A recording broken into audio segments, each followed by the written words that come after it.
अमरावती विधानसभा मतदारसंघातील अपक्ष उमेदवार अनुष्का बेलोरकर यांची मुलाखत, जनतेच्या हितासंबंधी यांच्या प्रश्नांची उत्तरे, महाराष्ट्र 7 टीव्ही न्यूज यांच्यातर्फे। जयकुमार बुटे, आज आपण अमरावती विधानसभा मतदारसंघ या ठिकाणी अनुष्काताई बेलोरकर यांच्या प्रचार बूथवर आलेलो आहे। तरी जाणून घेऊया त्यांच्या उमेदवारीबाबत काही 2-3 मुद्दे। अनुष्काताई, आपण अमरावती विधानसभा मतदारसंघामध्ये या ठिकाणी उमेदवारी लढत आहे। आपल्याला विद्यमान आमदार सुजाताई गोडके आणि किरण देशमुख यांची कट्टर असल्यामुळे आपल्याला जनतेनं का बरं निवडून द्यावे याच्याबद्दल आपण 2 शब्द आम्हाला सांगावे।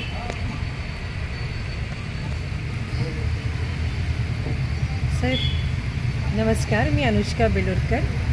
सरांनी जो प्रश्न विचारला की जनतेने मला का निवडून द्यावे, तर परिवर्तन हीच विकासाची खरी एक नांदी असते आणि परिवर्तन हे प्रत्येक क्षेत्रामध्ये महत्त्वाचं असतं। आणि अमरावतीची स्थिती अशी झाली आहे की तलावातलं शांत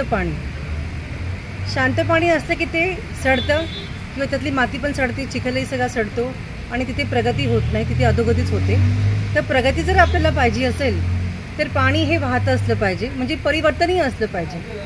म्हणून मला वाटतं की अमरावतीमध्ये परिवर्तनाची गरज आहे आणि जनतेचा तो कौल आहे की त्यांना पण एक नवीन उमेदवाराची त्यांना हवा आहे, नवीन उमेदवार। तर हेच माझं उत्तर आहे। तुम्हाला जनतेकडून उमेदवारी मिळाली आणि तुम्ही निवडून आल्यानंतर सर्वात पहिले कशाला प्राधान्य द्याल? जनतेने जर मला निवडून दिलं सर, तर सर्वात प्रथम मी त्यांची खूप आभारी आणि कृतज्ञ राहील।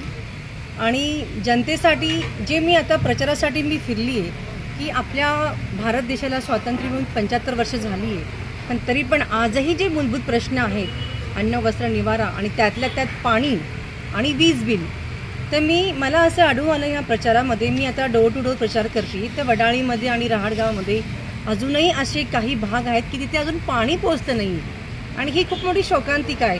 आम्ही चंद्रावर जाऊन तर पोचलो आहे, पण आमच्याच भागामध्ये जमिनीवर जर व्यक्तीला जर माणसाला जर पाणी प्यायला मिळत नसेल तर हा विकास कुठे असणार आहे सर? आणि विशेष म्हणजे जे त्यातली एक मूलभूत गरज वीज।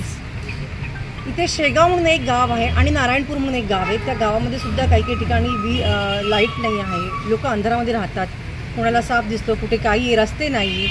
म्हणजे विकासाच्या नावाखाली फक्त ह्या लोकांनी एक उहापोह केला की आम्ही विकास केला आहे, पण जेव्हा तुम्ही डेन्स एरियामध्ये जातात, वडाळी आहे, रहाटगाव आहे, नवसारी आहे, तर तिथे अतिशय गलिच्छ अशा वस्त्या आहेत आणि पाहिजे तसं त्या ठिकाणी प्रॉपर डेव्हलपमेंट नाही आहे। तर मला ह्या ठिकाणी त्या लोकांसाठी मला हा एक मुद्दा मला घ्यावा असं वाटतो। आणि विशेष म्हणजे तरुण मुलांसाठी रोजगार नाही आहे सर। आम्ही म्हणतो की आमचं इतकं टेक्नॉलॉजी ॲडव्हान्स आहे, हे आहे ते, पण आपल्या मुलांच्या हाताला रोजगार कुठे, तरुणांच्या हाताला कुठे रोजगार आहे सर? मला आठवतं की लहानपणी माझ्या लहानपणी चीन आणि जपान ह्या देशाची खायची सोय नव्हती, पण आज ते लोक खूप बलाढ्य झाले, आर्थिकदृष्ट्या, सामाजिकदृष्ट्या, शैक्षणिकदृष्ट्या ते लोक स्ट्रॉंग झाले। मग माझा देश का नाही स्ट्रॉंग होते, माझी अमरावती का नाही स्ट्रॉंग होत आहे? तर त्या दृष्टीने पण मला प्रयत्न करायचे की माझ्या प्रत्येक तरुणाच्या हाताला काम आणि त्यांना त्यांचा स्वाभिमान हा मिळाला पाहिजे, हेच माझं ध्येय राहणार आहे सर। Thank you sir. धन्यवाद ताई।